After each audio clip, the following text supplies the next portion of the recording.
Welcome everybody to the Real Estate Mogul podcast. I'm your host, Tom Caffarella, and I am very excited to have a guest on that I've kind of seen everywhere lately on Facebook, but haven't gotten the chance to talk to in person.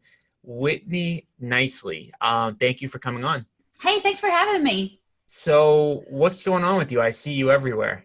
I am very mouthy on Facebook, and Nice. that's because I really enjoy it. And, sometimes I get kind of lonely here in my office, and, there's only so many houses I can go by. So instead of talking my husband's ear off, I just hop on Facebook and talk to everybody else. So does your husband like real estate or no? Yes, he prefers apartments and I like houses, but Okay. as long as the money's green and coming in, we're happy.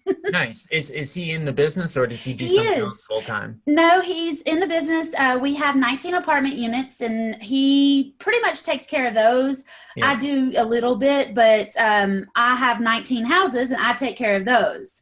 So, our dinner conversations are very educational, I guess, probably kind of boring.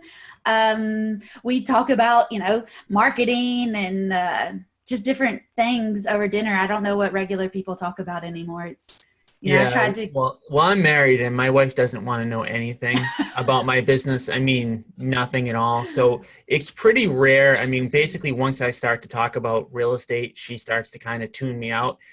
So I've kind of learned not to go there, but I've been really lucky. I've got two business partners that I can talk to whenever I want to about this kind of stuff. So I don't get totally left out on an island. Yeah, I grew up in a family business, so every meal was an executive meeting. Every holiday was a conference. So talking about business over dinner is just, I don't know what regular people talk about. I know what you're saying. It is kind of all consuming. It's also fun. I mean, for people that are kind of thinking about getting into real estate, I think, at least I can attest to, and I'm sure you probably say the same.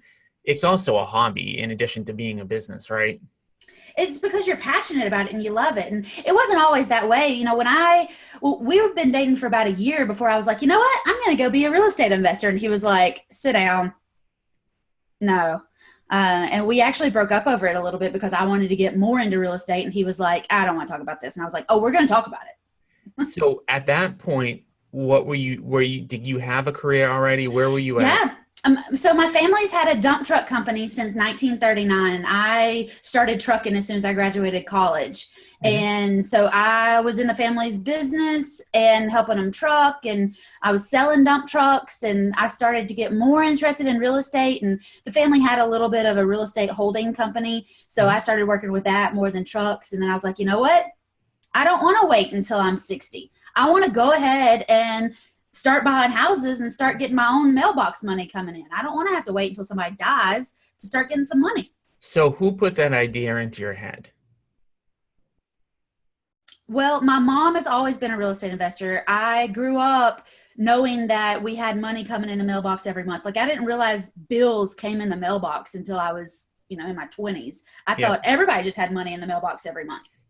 So you already had seen that real estate could work from a young age. I did, but the way my family does real estate is, they've got one little honey hole and they try to buy everything that comes available in that little honey hole.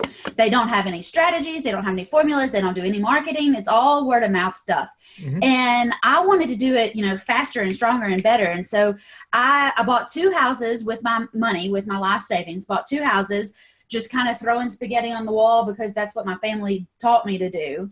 Yeah. And I ran out of money, but I still saw some deals, or what I thought might sort of be deals.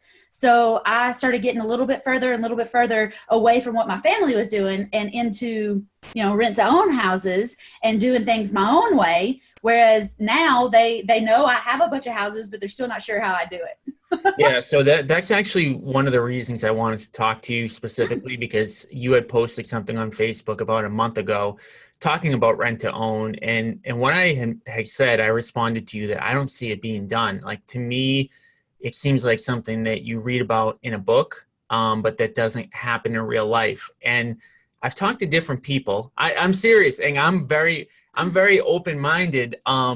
But I don't see it happening much in the Northeast. So I don't know if you know where I'm out of. I'm out of Boston, and I don't see it very frequently. I actually, to be honest with you, I've never seen it, and I'm very active in the Boston market, and I know a lot of the other players, but it does seem like it's in different markets, and I guess my assumption has always been that it works better in certain markets for some reason.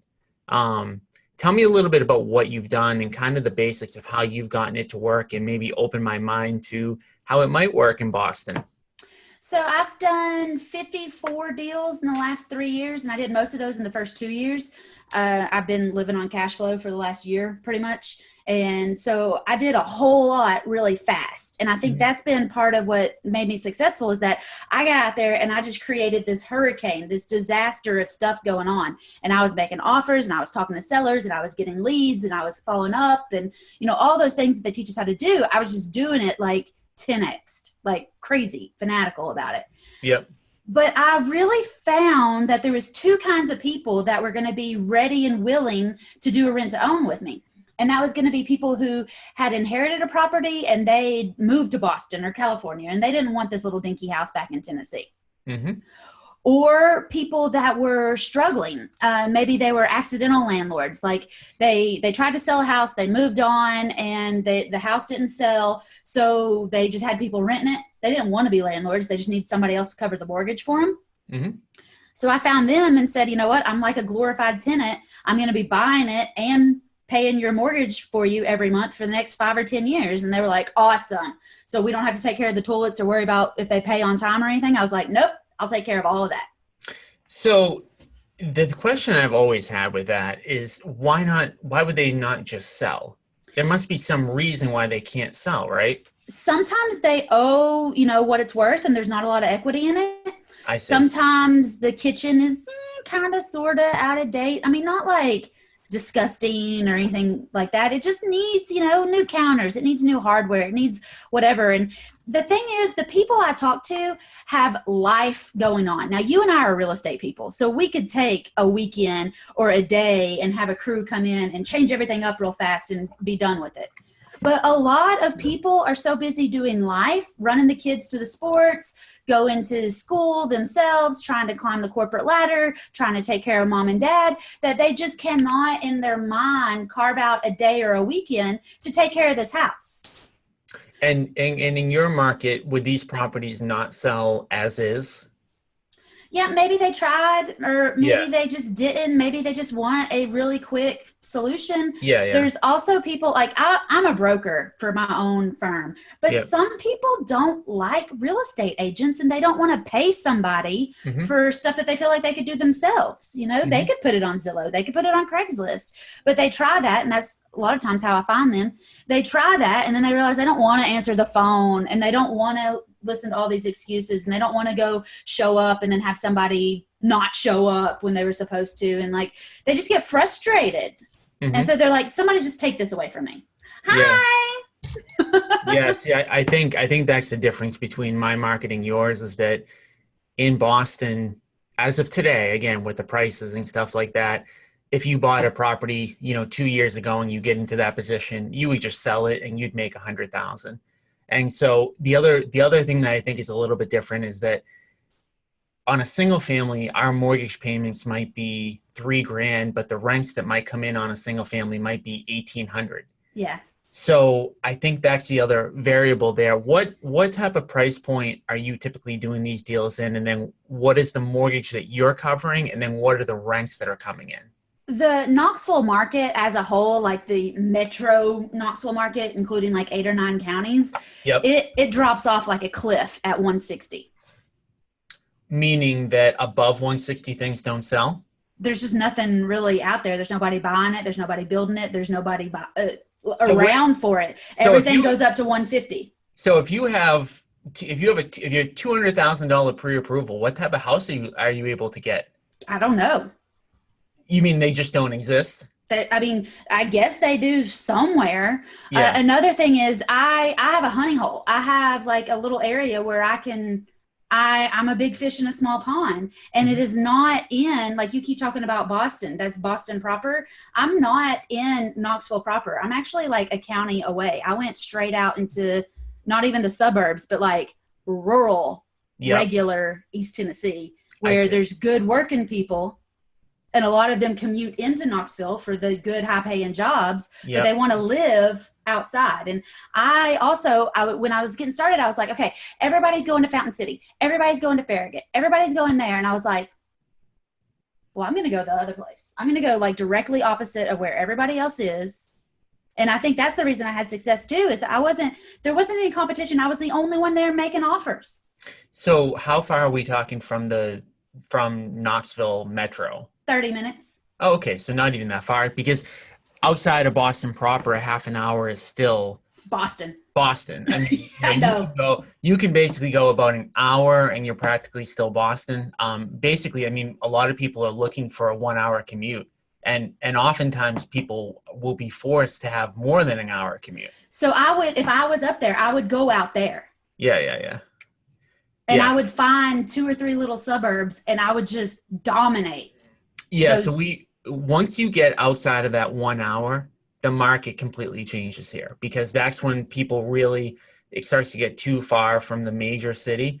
And if you go 2 hours outside of Boston, then it sounds to me like the type of market that you're talking about, where it's just a small town and people typically live there for a long time. And it's like, so getting back to like the numbers. So, I know every deal is a little bit different, but what do you typically putting them under contract for? What is the mortgage payment, and then what are the rents that you're getting? The last 2 houses I got, the after repair, the ARV, the retail was 130 or 140. Yep. And I got both of those. I got one for 105 and 110. So I got a little bit of an equity spread, but I'm also not trying to swing for the fences. I just want to get solid singles and keep moving around. Yep. So, I've got that spread in the back when and if they get a mortgage.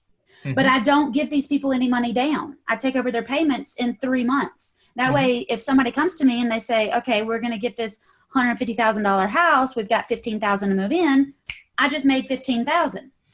Okay, and then what is the typical mortgage payment on that? And then $1,000 be $900 a month, and I can rent it for $1,200. Okay, interesting. So basically, you market for sellers that are interested in doing this.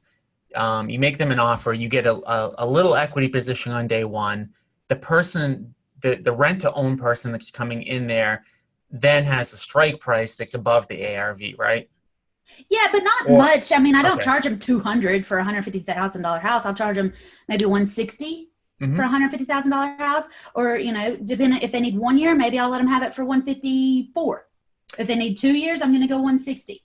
And so the rent-to-own individuals that are coming into these properties, are they giving you a down payment? No, because I'm not a mortgage broker. I get a non-refundable option fee. What are you typically charging for that? I like 10%, but what I've learned is East Tennesseans aren't really good at math. So if I can say, we usually take anywhere between $10,000, $15,000, $20,000, something like that, they qualify themselves. If they only got $800, they're like, cool, I'll ask my husband to call you back. If they have 10 or 15 or 20, they'll say, well, would you take 12? Probably, why don't you go look at the house and see what we can get worked out? And how difficult is it to get the leads for the person that wants to do a rent-to-own? It's not hard at all. Oh my gosh, it's so easy. So many Americans have damaged credit, or they've just moved to the area and they haven't established a job history, so they can't get a regular mortgage yet. I mean, it's like, it's like when you're dating, it's like there's plenty of fish in the sea. So you never have any difficulty getting the rent-to-own person? The hardest part is making sure I get people that have enough money that are going to actually get a mortgage in 2 years. You want them to get a mortgage? I want them to, because that's $30,000 or $40,000 that I'm going to get, but I'm not going to get it unless they get a mortgage. Interesting. But you still win, though, even if they don't get a mortgage, right? Because I got 5 or 10 years and I'll get somebody else to give me $15,000 and move in. And I'm really after that $300. If I get 10 houses and $300 a month off each one of them, that's $3,000 that, I got 10 or 15 when they moved in, but I'm getting $300 a month for the next, year or two. And then I'll get somebody else with 10 or 15. And so all of that, whether I get that last back end payday or not, I still make good money. with very little work involved. So it's kind of interesting. Another part of it, I guess, that I don't fully understand, and hopefully you can dive into this. You're getting an option on their property, correct? You're getting an Yes. option with the seller to strike price at maybe 100 for $115,000 house. Sure. And then you're paying their mortgage payment during that time. Mm-hmm. So you're getting a rent-to-own person in there that's going to give you a deposit. It's going to basically pay rent that's going to be a little bit bigger than your mortgage balance. What happens if that person stops paying you? They usually leave. I've only, out of 54 deals, I've only evicted one person. Most of the time, they send me a text and they're like, hey, like I had one house, they moved in October. In April, they called me and they're like, hey, Whitney, we need to talk to you. When can we meet? And I was like, oh, no, this sounds like bad news. Tell me what's going on. And they're like, well, we've got good news and bad news. And the good news is we're going to be able to adopt this little boy that we've been fostering. The bad news is he's in a wheelchair and we're living in a split foyer house. Mm-hmm. So we don't want this house anymore. And I was like, oh, well, you're going to, lose your option and all the rent you paid in. They're like, yeah, we know, we really appreciate it, but we're really excited to be able to adopt him. And we've already got another house lined up. So we're gone. Bye. And they had, people are always worried about, what if they destroy my house? When I sold them that house, it was a 3-bedroom, 2-bath. And when I got it back, it was a 5-bedroom, 2-bath. They completely redid the basement, wired it. They didn't put a bathroom in down there, but they made it nicer. And that's what I find in these rent-to-own houses. Yeah. If they leave, it is much nicer than when they came in. Yeah. So I'm assuming that in their mind, when they enter into the rent-to-own, they're buying, right? They are a buyer and they are proud and they want to improve it and they love it. Mm. So that person moves out. Again, you haven't had many people that have moved out. That person moves out. What's the lag time between that person moving out and you getting the next person in there? It's anywhere between 30 and 90 days. Okay. It depends on the house and, location, but I had one little dinky house. It was an outhouse house because it had an outhouse in the backyard when I bought it. Mm-hmm. And the people that took it the first time tore down the outhouse, added a 3rd bedroom, redid the bathroom that was inside it, and then they left. They were going to get divorced and they were going to go move to separate states. So I put a sign up in the yard and I put a sign at a stop sign in this little area. And before I could get to my office, I had 3 people wanting to go look at it, 2 people wanting to bring me money before they looked at it. So that one went in a weekend. I was having to say, hold on, we got to get an application in. Y'all calm down. When you're marketing and these people respond to the marketing, I feel like rent to own it's not a difficult concept, but do most people understand it right out of the gate, or does it take an educational process? It takes a mindset. This may be a class difference. I had a 225 house on the lake and I could not get anybody into that. I struggled with that house because it was too high end. It was too high end for my market. Yeah. The people that could afford that didn't want a rent to own. Yeah. Interesting. Even if they had bad credit, they didn't want to do a rent to own. It was a mindset and a pride thing for them. If I can come back on the other side of that 150, it's all day long. People are ready for it because they rent to own their washer. They rent to own their car. They rent to own everything. They just get it. And they understand that they're probably going to pay a premium. Yeah, that makes sense. Again, different demographic there for sure. Yes. So you've never had an issue with somebody not paying. What are the laws in your state? One time you did? I did have one eviction. Okay. One eviction. What's the time frame for eviction in your state? 30 days. I think my contract says that they have to pay by the 5th and they have until the 14th to pay a late fee. And on the 14th, I send eviction letters with the green on the back. I don't know if you can see that. And this is one that I sent out. This is my eviction letter. It got returned to me because he would never get it or whatever. But that is the only one that I've had. Now, so if they don't leave within that 30 to 45 day period, is there a court process or what happens? Oh yeah, I don't really actually know because I just call my attorney because I do all my closings with the same attorney. Yeah. And so that way, if there is a problem, I call Evan and I say, hey, so-and-so didn't pay. He sends me a letter. I send it in the mail and I hand it over to him. That's Yeah. So that's why I have him. what do you think the average time it would take to get somebody out in the Boston market is? I have no idea. So if I told you it was like 8 to 12 months, what would you say to that? Are y'all doing owner financing or rentals? No, rentals, straight rentals. Well, Rentals. that's why you don't have any rent to owns up there. Yeah, yeah, yeah. Yeah. So that's the other thing, the other variable as to why, like, you just illustrated that I don't think we have too many. So we're in a state where, if the tenant's not paying, there's still a lot of wiggle room for them to stay for a long period of time without paying. Hmm. So yeah, it's in certain markets, California, Massachusetts, New York. You can kind of see the political leanings, by the states that I'm talking about. But I also know that there's going to be, maybe in Boston proper where you have a large population leaning one way or the other, but there's going to be another place that is another county that maybe they're more blue collar, they're more, kind of local guys doing things Yep. on a handshake. So if you isolate Atlanta, Georgia sucks. But if you take Atlanta out of that, Georgia is amazing. Okay. And so Interesting. I think it's going to be on the way you're looking at it and your perspective and where you're trying to play ball. So now you said you do most of your business in Knoxville, but you live in Georgia, which is how far? How far are you from? I do most of my business in Knoxville because I was born and raised in Knoxville. I'm a Vol girl and I always will be. Yep. My husband lives in Georgia. His kids live in Georgia. So I stay here a lot. Okay. Got it. Okay. You still have a place though in Knoxville? Yeah. Oh, yeah. Okay. And how far is that for you? It's 2.5 hours. Okay. It's like a normal workday commute for y'all. So yeah.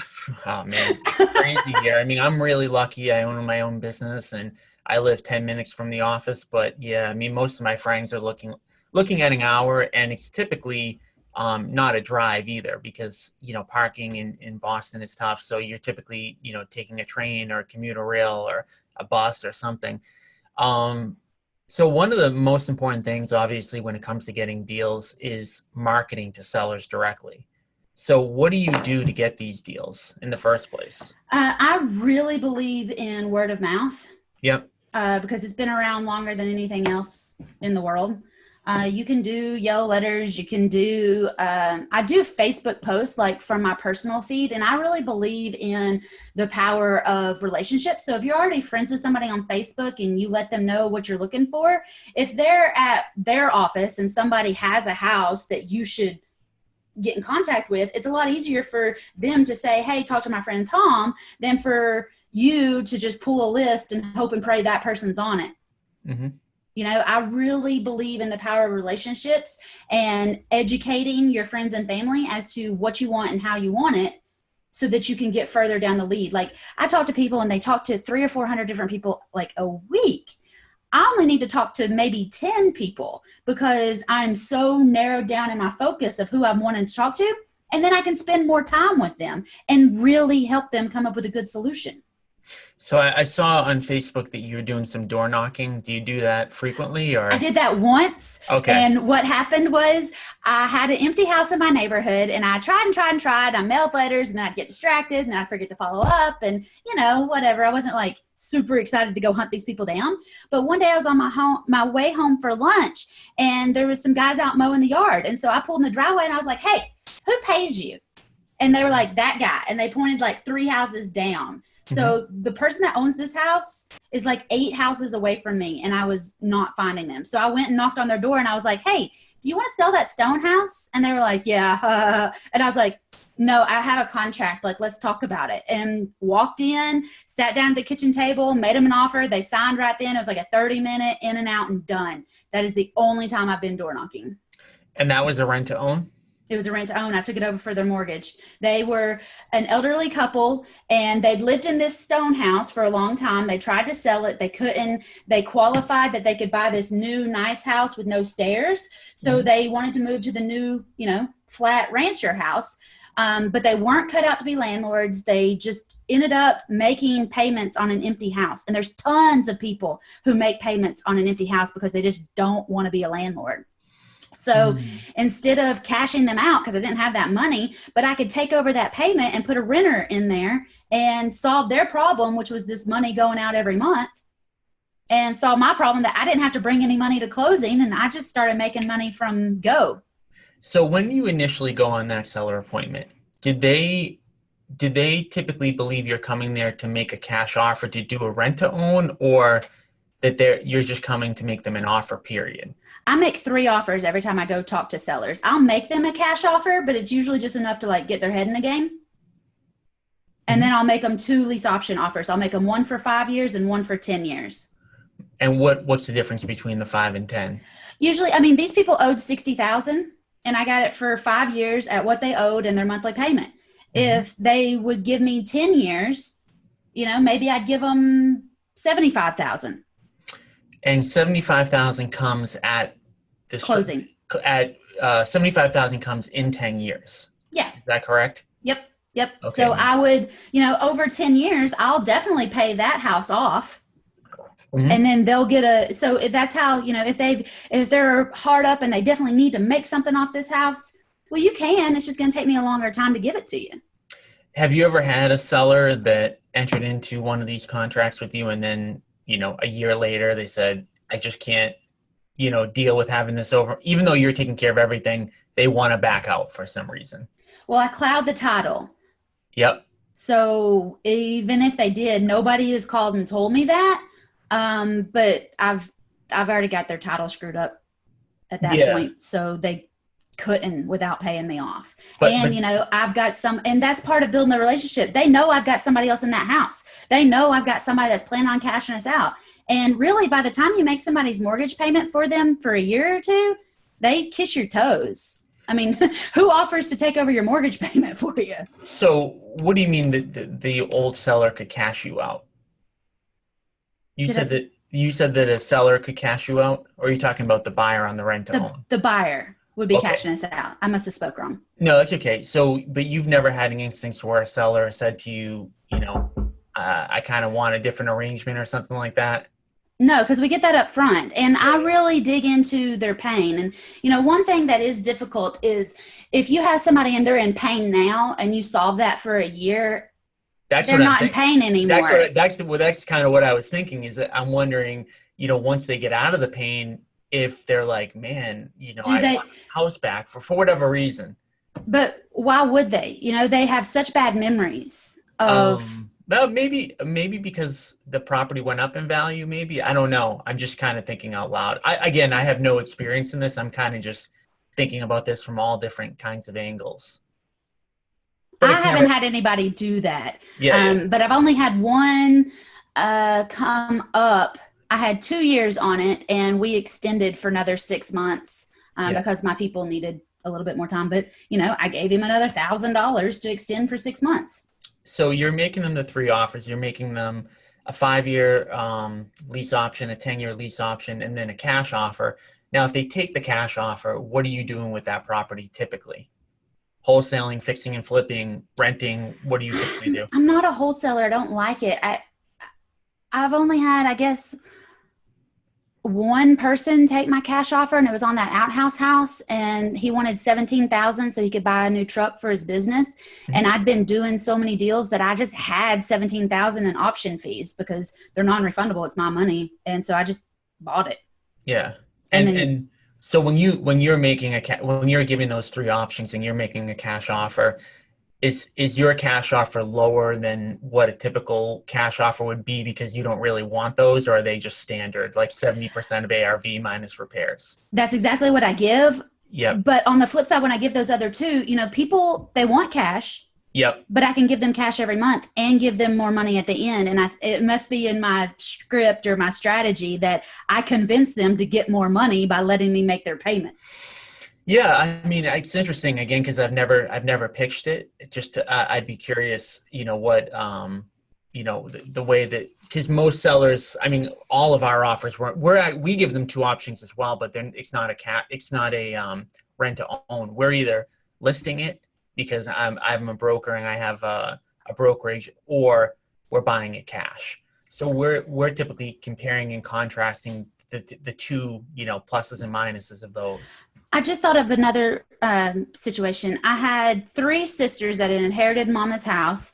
And the day that I went to give an offer, I gave them three offers. But as I was walking in to talk to them, I passed an agent coming out, like a regular agent. Yep. And I just knew, oh crap, they're getting more offers. Well, whatever.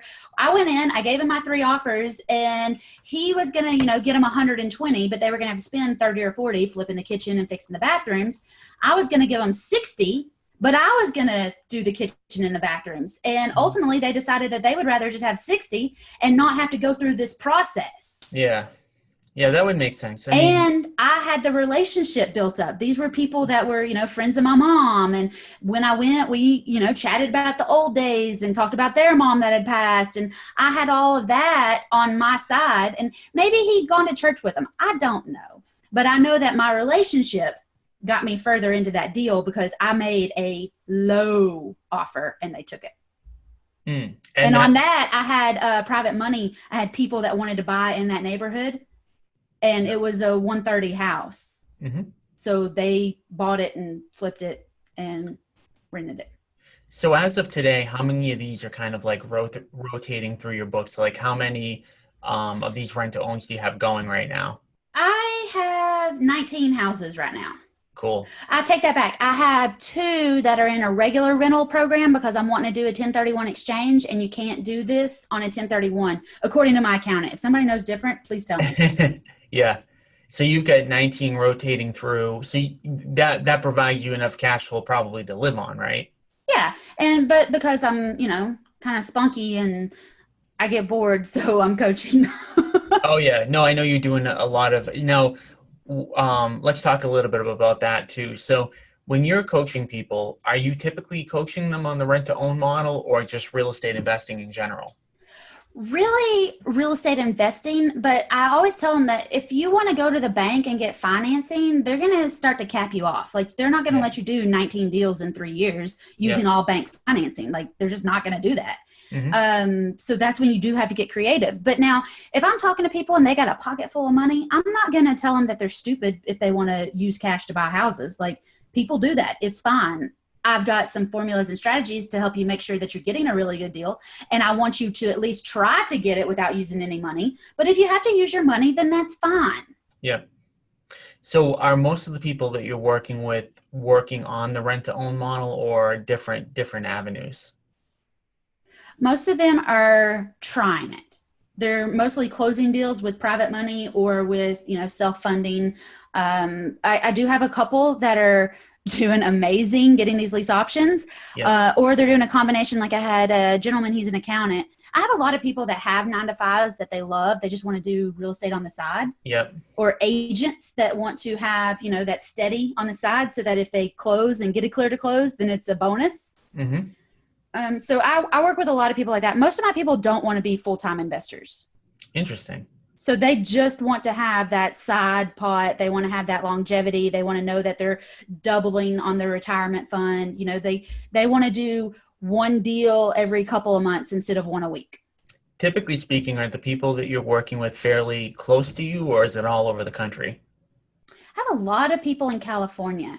Okay, so actually, all over the place. And then I have a larger concentration in the Southeast, I think, partly because of what you said earlier, that there's just not a lot of it going on up there. But also because I'm here and I'm close and I speak redneck, which is who they're dealing with too. So it just makes sense. Yeah, for sure. So I know you do some in-person events, right? Yes, I have so much fun because the thing I don't like about online coaching is I don't get to see those light bulbs go off. I don't get to see them have the epiphanies. When I'm like in the room with them and we limit these to 10 or 15 people, when I say something or I'm explaining something, I can literally see the light bulbs around the room going off. And I know that they've just taken another step towards what they want.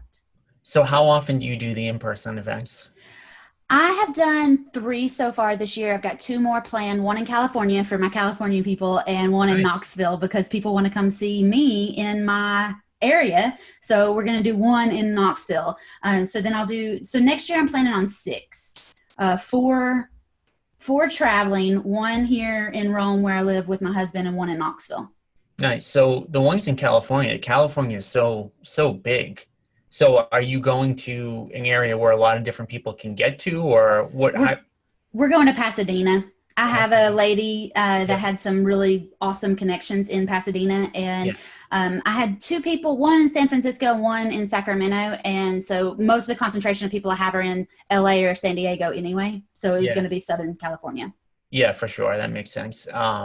Yeah, I've got some people I'm working with in Southern California as well. I've got a good amount in California. I mean, California. I didn't even. This probably is going to sound ignorant, but I didn't realize how big just the LA County was. So LA County has more people than all of Massachusetts, and I'm sure it has more people than all of Tennessee for sure. The other thing is, my California people, like, I didn't mean for this to happen, but they take everything I teach them and they do it virtually. Like the lady I was telling you about that helped me get the place in Pasadena, she's investing in Colorado. I have another guy in LA, he's investing in Ohio. My Sacramento girl is investing in Nebraska. Like, they're not. Well, I think that's just a function of what I talked about in the I beginning. agree. Yeah, you can't do. I mean, you can't. I mean, it's. I don't think you can do this stuff in Boston, but you definitely can't do it in LA. I mean, if you can't do it in Boston, you can't do it in a market that's 30-40% higher. So the markets that you talked about, Nebraska, Yeah. all those places, they're kind of similar numbers wise to I think what you have going on. Yes. And I think that works too because we're in, a hot seller's market. But when that starts to cool off, I think people are going to scramble to figure out how they're going to get something done. And so the people that I'm teaching now are going to be a year or two more advanced than the people that come into it. So, the reason I think that you don't hear about rent to owns a lot is everything's kind of cyclical. There's, fads and things that come through. And I think everybody's really focused on wholesaling right Yep. now. And so lease options or rent to owns are kind of in the valley. But as the market starts to switch, I think that will switch as well. Yeah, I could definitely see that because right now, at least again in my market, it's easy. A seller is either going to get a cash offer or they're going to put their property on the market and sell it almost immediately. But Yeah.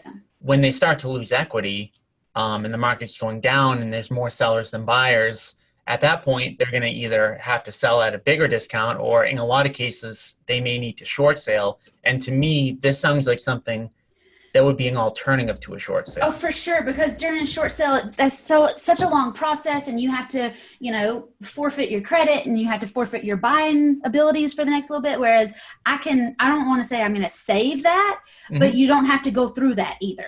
Yeah. It's totally, totally different than that. Yeah, and the problem with short sales, I'm sure as you know, is that you don't know if they're ever going to get approved. They take forever. Your credit continues to be damaged all along the way. So, it's kind of tough. And actually, it's weird. In Knox County, we had, I think, a week or two where there were no REO properties on the market. So, you're going to do six events in the next year. For the people that are working directly with you, how does that process work? I have Say somebody's listening right now and they say, I want to learn rent to own. How can they get in touch with you and what can they expect in terms of learning? The best way to get in touch with me is to join my Facebook group. And so if you go to whitneynicely.com/group, it'll reroute you over to the group because it's a big, long, ugly URL. But that's the best way to get in contact with me to know if I'm offering group or one-on-one coaching. Because I open those programs and then close them back down when I have, as much as I can handle, because I still do invest. I still go talk to sellers, and I can't be giving all my time to coaching if I'm not, building my own portfolio too. So I practice what I preach.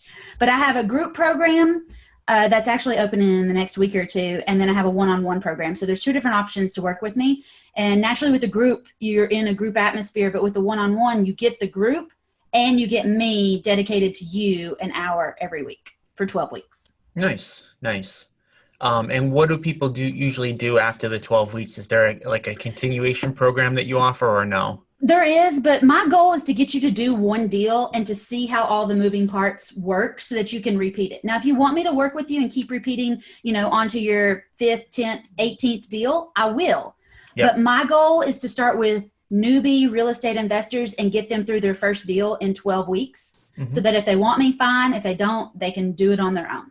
Awesome. Well, I want to thank you for taking the time to come on today. It was really good. I definitely learned a lot. I got to start thinking about those kind of tertiary markets, 2 or 3 hours away to kind of, start doing some of the stuff. And getting, a foothold out there before it sinks. And that way, you are a big fish in a small pond when the water starts to rise. Cool. So again, thank you for coming on. Thanks, Tom. This is Tom Caffarella from the Real Estate Mogul Podcast. I will see everybody next week. Thank you.